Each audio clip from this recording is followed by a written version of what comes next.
This fight has my favorite play on this card, especially getting an underdog at good odds. So you guys probably already know that I'm going with Chase Sherman here. I actually think for considering the shape that Jake Collier's in, like no disrespect to him, he's a great fighter, but it just looks like he didn't really put on muscle. He just put on extra fat to fight at the heavyweight division instead of middleweight. I mean, he was a shredded guy. I mean, I know that he might have been tired of cutting weight, but he probably would have been better off fighting at light heavyweight instead of heavyweight. But again, he's still a fantastic fighter. I mean, I really liked his kicks when he had his last fight. Oh my goodness, I'm forgetting who his last fight was. Oh yeah, Carlos Felipe. How can I forget? Carlos Felipe always comes in there. He has that bad boy attitude. So it's always fun to watch him fight. He's always getting revved up and in the crowd. And so I think that if you look at Jake Collier, it's funny because a lot of people gave him no respect when he got destroyed by Tom Aspinall. But again, Tom Aspinall could be a future champion in this division. I mean, he's really damn good. Then, a lot of people gave him a lot more respect when he beat Gian Villante. But mind you, Gian Villante is no longer in the UFC, and he last got knocked out by the gentleman who threw that crazy, was it a wheel kick? I'm gonna check who he lost to last. So mind you, he's retired. He could have had one foot out of the door. Chris Barnett. That's Chris Barnett. It was like he ended up getting the $50K bonus, Chris Barnett, for that fight. So the last fight against Carlos Felipe, it was a good fight. I was impressed by him. What's interesting is Carlos Felipe actually he shares a loss to Andrei Arlovski, and so does Chase Sherman. And mind you, I've actually made money betting against Chase Sherman when Chase was the favorite. So I remember against Andrei Arlovski was the favorite, made money on him, and against Parker Porter. I got him at pretty good odds. I don't remember what it was, like plus 160, plus 170. But I really think that I like Chase Sherman. First of all, I think he's a bona fide heavyweight. He's, I think former football player. I mean, he takes his fitness much more seriously. And I do think that that's going to give him an edge in this fight. Even if Collier catches him with some, he has some good kicks and has some pretty good cardio for a big heavyweight. I think that Chase Sherman's going to pull through. Might even be worth grabbing Chase. I think right now I see that that Chase is plus 105, Collier's minus 125. The over-under is over 2.5, minus 170, plus 140. I was going to say maybe grab Chase Sherman by decision. That because Jake Collier seems to be pretty sturdy.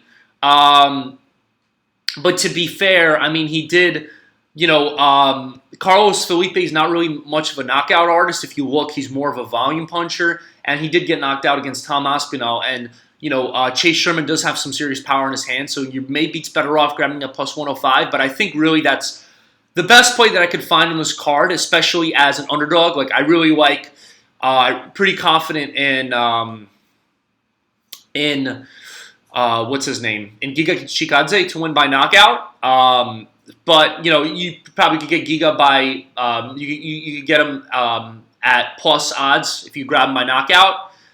But I think that the fact that you can get Chase Sherman without picking a manner of victory, getting him at plus 105, I really think that's the play. I respect his story. I know he's fought where he got kicked out of the UFC, and he ended up coming back and with I-1 fights, and I think he even had bare knuckle fights. So I respect his desire to not quit and keep going and keep training. And I mean, the guy, when he got kicked out of the UFC after losing to Augusto Sakai, he ended up winning by 3 back-to-back first-round knockouts, and then he came back to the UFC, beat Ike Villanueva by a second-round knockout, and then he lost to Andrei Arlovski. And a lot of people don't give credit to Andrei Arlovski.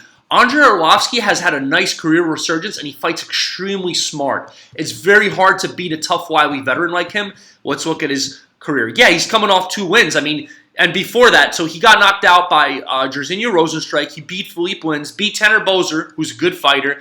Got submitted by Tom Aspinall. Again, Tom Aspinall is an amazing fighter. Then he beat Chase Sherman and beat Carlos Felipe. So I think he's calling out Volkov now. So that could be an interesting fight. So I do think that that Chase, especially with his back against the wall now, losing to Andre and then losing to Parker Porter, who I think is also not a bad fighter. Mind you, he did get knocked out um, by Chris Dawkins, but he's coming off 2 wins, and I do think that people should give respect. I know that a lot of people like to joke and call him like Porker Porter because he's a little overweight, but he's a tough man, and I have a lot of respect for him.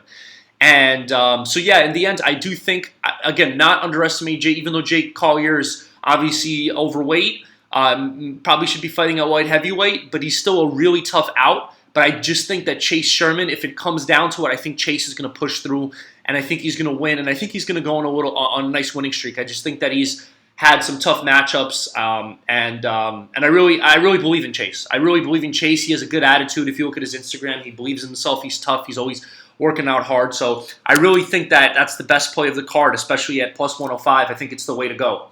Again, thanks everyone for listening. I know for my last breakdown, I actually put a breakdown of Michel and Muslim Salikov, but unfortunately I saw that the fight was canceled after I put up the breakdown. I was planning on putting up the breakdown a couple days ago, just kind of didn't really have a chance to do that, and I was kind of simmering on the thoughts about it. So yeah, again, thank you so much everyone for listening. Please like and subscribe, and I'm going to keep putting out new videos. Thanks so much. Bye.